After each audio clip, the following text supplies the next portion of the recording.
how do I get better at this? And I think the first stage of that is admitting at what level you're truly at. So, you know, people who don't ride off-road, they might see me riding around on these tracks and think, oh, he's an alright off-road rider, he's not great, but he's alright, you can get by. And that is true to an extent, but I want to get to the point where I'm good off-road. And the quickest way, in my opinion, to get there is to do the following things.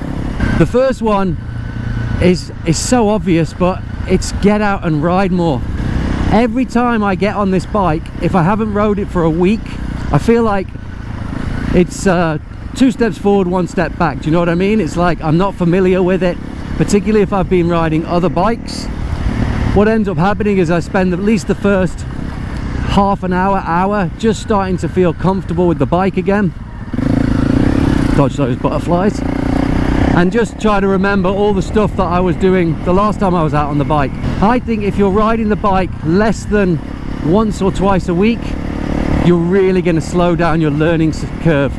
That's what it feels like for me. I feel like I need to ride once or twice a week on the same bike to really get the maximum out of my ride time, and to sort of pick up where I left off in terms of the last ride. So it's 2 days since I last rode this bike, and it all feels nice and familiar for me. I haven't rode anything in between. So for me, getting out and riding as much as possible on lots of different terrain, and then trying to just go over the stuff that you know in your mind to be, you know, what you need to practice, what you need to work on. And I mean, I know time for everyone is a struggle. You know, we've all got to manage our time, and it can be difficult, but if you can get out for 1 or 2 sessions a week on the bike, it will really start to quickly accelerate your learning progression. Number 2 is to actually consciously look on YouTube at guys like Chris Birch, Adam Ryman, there's the IRC tire guy, there is, I forget their name, but the Knights Riding School or Off-Road Riding School or something. They all have loads of great free content and lessons. They'll give you the theory of what to do. It'll put it in your mind at least, you know, what you should be doing. And then you can go out on those 1 or 2 rides a week and put it into practice and try and copycat what they're telling you, try and put it into place. And that will get you so far, you know, that will give you an idea at least. And it will start to give you an understanding of how the tire's going to move, what body position you should be in, all these kind of things. But the third one, and it is probably a very obvious one, but it's one that a lot of people, I don't think, are prepared to spend the money on, and it's the one that will improve your riding the most, and that is going out and getting training. If you want to improve, go out and ride with someone who is a lot better than you, or considerably better than you at riding off-road, and tell them and talk to them and ask them, you know, what it is that you want to improve on, what you should be doing. And almost all guys will be like, yeah, I'm happy to help you. You know, if you can't afford to pay for lessons, go out with people who are better riders than you, watch how they ride, ask them questions, tell them that you're trying to learn and get better. And you know, us bikers, we're all friendly, aren't we, pretty much? So most people will be like, yeah, great, you know, it's like a compliment that we want to take their knowledge from them. But if you can afford it, and if you have the ability to get in touch with someone who is a top level rider, and they could train you and they offer training, or you can go to a riding school, there is no doubt that getting those lessons is going to be hugely beneficial to your riding. So I'll go through quickly what I picked up just in the last lesson that I was doing. And so we were doing mainly a bunch of drills, and then we went out for a ride and put them into practice for an hour later in the afternoon. Did about 5 or 6 hours training, and we just found an area where I could just drill in the basics, and that's, for me, I found that really useful. So when I say the basics, I mean I've got the standing position, I've got, you know, the very basics and the fundamentals, and obviously I'm an experienced motorbike rider, so I've got all the handling down. So what we were doing was improving my balance, improving my body position in different situations like turning, accelerating, braking, all this sort of stuff, uphill, downhill. And we would just drill and drill and drill, have a quick break, drill a bit more, move on to the next thing. And I really found, for instance, doing figure of eights and then doing like a slow drill through some obstacles, I found that what I perceived to be my body position is not my body position. So I thought I'd got, when I'm turning, I thought, wow, I've got my hips out there, well out to the outside of the bike on the corner. And actually my trainer Alan just said, no, you're not actually out very far at all. But if I'd have carried on practicing on my own forever, you know, without his watching me, then I would have felt like, yeah, I'm really out there, I'm out pretty far. And it turns out, no, I can go way further. So for me, it was really useful in finding the limits of the bike and of the positioning, so that I can just push it that little bit further, knowing that there's even still more to go. And then it's just things like, you know, practicing, you know, the feel of the tires and the feel of your brakes, accelerating, stopping, you know, trying to lock up that back wheel and turn it in and pivot turn. And then and actually then seeing where that point of the wheel locking up is, and being able to apply the brakes fully without that wheel locking up.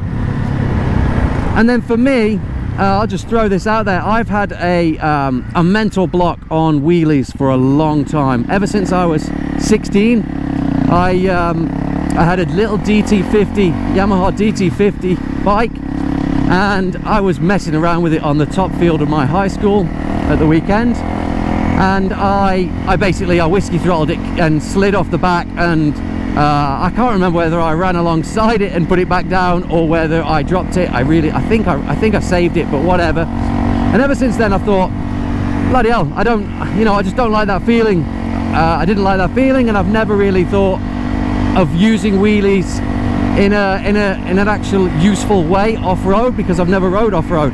So for me, wheelies was always about showing off on the street, and so I thought, well, I'm not bothered about that. I'm not really a show-off kind of guy, so I never really bothered to practice them or learn them. And so going out with Alan, actually he said, well, we'll practice it, we'll get the front wheel up. So we just went straight into standing, not wheelies, but standing, lifting the front, that's all. It wasn't a wheelie, I should correct that before you all expect me to start doing balance wheelies. But he pushed me to the point where I was like, oh, okay, I'm all right with this. I was concerned that my natural reaction would not be to pull the clutch and that I'd whiskey throttle. You know, you sort of, you know, when you have dreams where you're running and you can't move. Well, I almost have dreams where I'm wheeling and I can't close the throttle, or I can't pull the clutch or get the rear brake. So for me, I would have never have done that if I hadn't gone for training. And I've still got a hell of a lot of hours of practice to get any good at it. But it's just pushed me that little bit, and I think that's how you improve, is you don't push yourself too far, but you push yourself a little bit each time, a little bit more each time, until your comfort level progresses. And then he challenged me to cross a log, which is one of the things that I've said I really want to get decent at, is obstacle crossings. So we did that, and actually in the end, whether it was luck or just that, you know, I'd got some natural reactions that were working, but I popped the front wheel over the log first time and got over it, and I still, before I did that, I said to him, I'm shitting myself, I've got visions that I'm just gonna properly balls this up. But I just went for it and did it, and thought, oh well, you know, drop the bike, you drop the bike, don't you? And it was actually a really good feeling, and that lesson alone, just for that, was worth it, just purely to try and get through that mental block. Just wanted to get that out there, because I really want to improve my riding, and I'm sure a lot of you guys do too. And I just think those three things are what are going to push you forward and improve your riding the most and the quickest. One thing I'd point out as well is, I don't know about you guys, but for me, I was a little bit apprehensive, shall we say, about going and getting lessons, because I kind of didn't want to admit at what level I'm at when I'm riding. And I mean, I quite openly say to you guys I'm a beginner, but it's another thing going out and when you've been riding a long time and feeling like, yeah, I'm an okay rider on the road.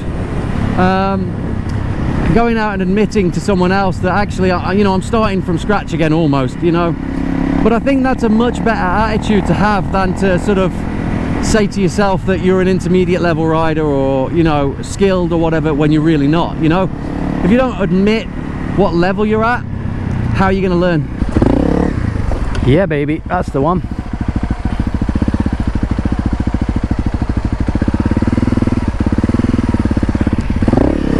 Didn't give it enough because I was watching that guy in the road.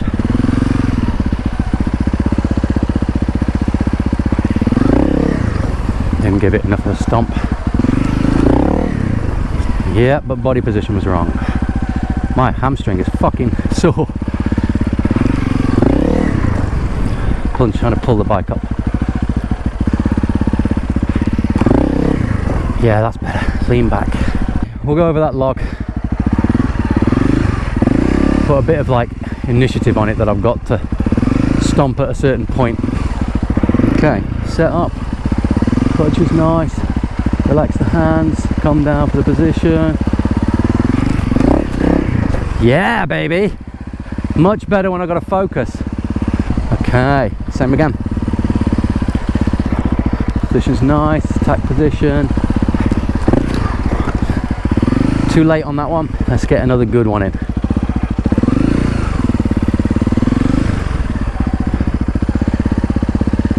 We're off at a slight angle, so I want to hit it straight. Yeah! That was a nice short, sharp hop as well. Wipe the sweat from my face. Okay, let's get in on a... Yeah, I can get over that. Okay, let's get a good one this time. We'll get an actual good lineup.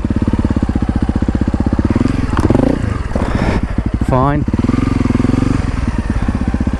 Not a good one though. I don't get a rest until I get a good one. I've got to be a bit more aggressive on the throttle, I think, and I'm still off.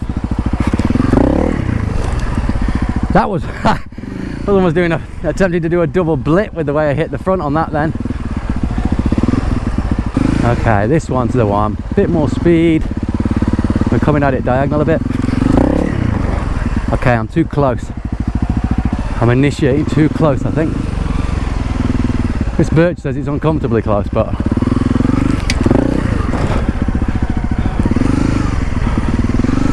so I'm not really getting the pop on the front wheel there. That's more the compression taking it over, so I'm going to do it again. Okay, we're going along. That's the one. I'm much better when I've got something to focus on. If I'm just doing it, I don't do it along the road, but if I've got a little log to go over, I'm much better focus. Okay, let's go over the higher bit. Okay, but a little bit late again, and I'm not going back.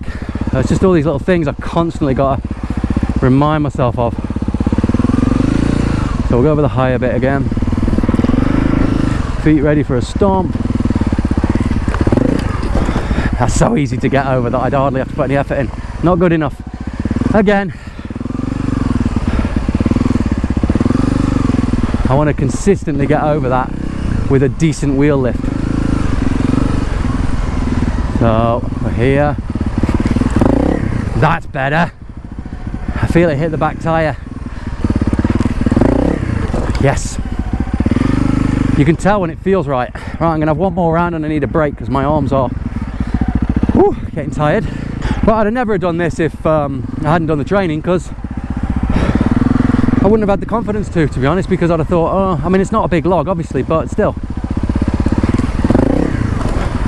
Nope, doing that again, not happy. Clip the front. I want that front lifted over comfortably. That's a nice speed to line up. Not enough pop.